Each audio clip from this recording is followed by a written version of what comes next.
No, not great. Not a great start to this relationship. And Comey worries about that. In fact, Comey had been warned to be careful not to appear to threaten Trump. I called Jim, I got him on the phone. I said, Jim, have you ever met Donald Trump before? And a little to my surprise, he said, no, I have not. And I said, Jim, you're in a very awkward spot here. I said, Jim, there's a fine distinction between just telling you this so you know versus just telling you this so you know and don't with me. Just think about it in human terms. You'd be cautious if you were the new president about that, wouldn't you? You know, somebody comes to you with information, I need to tell you this. On the one hand, you might receive that as, oh, that's a nice heads up. On the other hand, you might also receive it implicitly, I'm sure as it was intended, as a threat. As the two men sized each other up, the stakes could not have been higher. It was a critical moment. It was the most important moment that would shape Trump's presidency.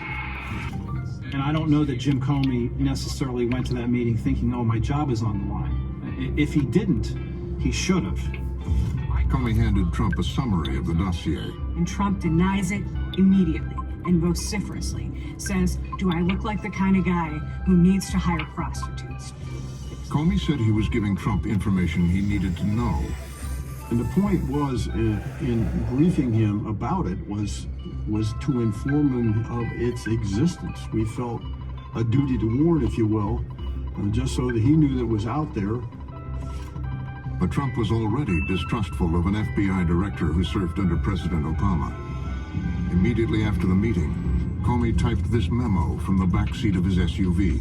He then started talking about all the women who had falsely accused him of grabbing or touching them, with particular mention of a stripper who said he grabbed her, and gave me the sense that he was defending himself to me.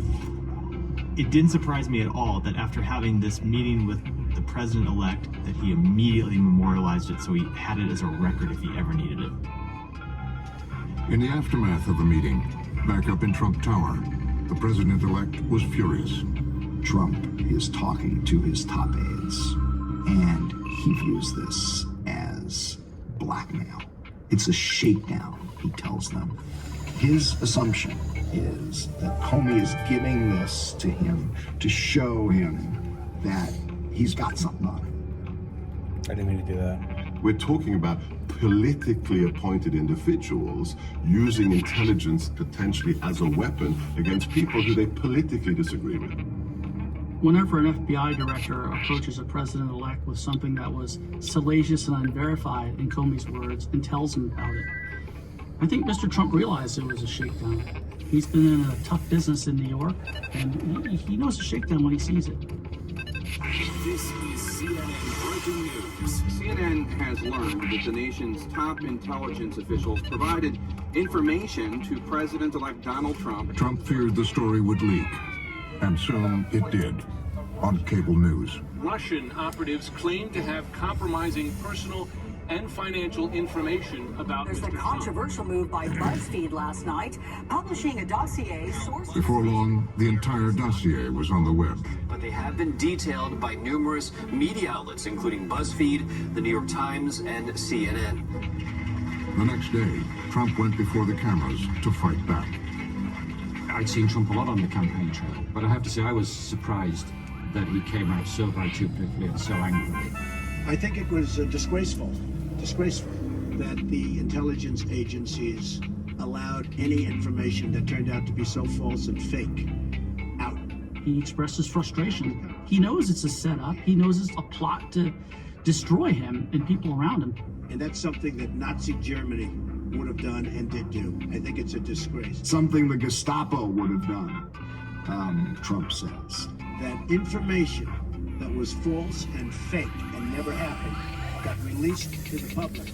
And he now viewed the entire intelligence community and the FBI as enemies. Can you give us a question? Go ahead. It was also a declaration of war on the press. Thank you.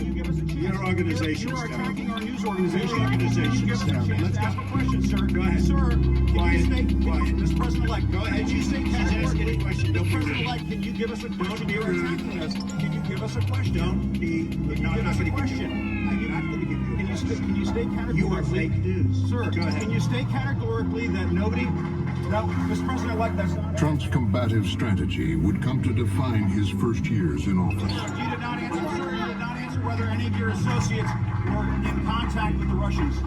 Sir, you did not answer. You did not answer whether any of your. It would lead to a showdown with a special counsel that now threatens his presidency. Trump's combative nature had developed decades earlier. When he learned his method for attack and confrontation from this man, notorious lawyer and fixer Roy Cohn. Trump was created by the politics of intimidation taught to him by his mentor, Roy Cohn, who really was his alter ego. He was his confidant. He was an ersatz father. He was the person who Trump went to with any kind of a problem.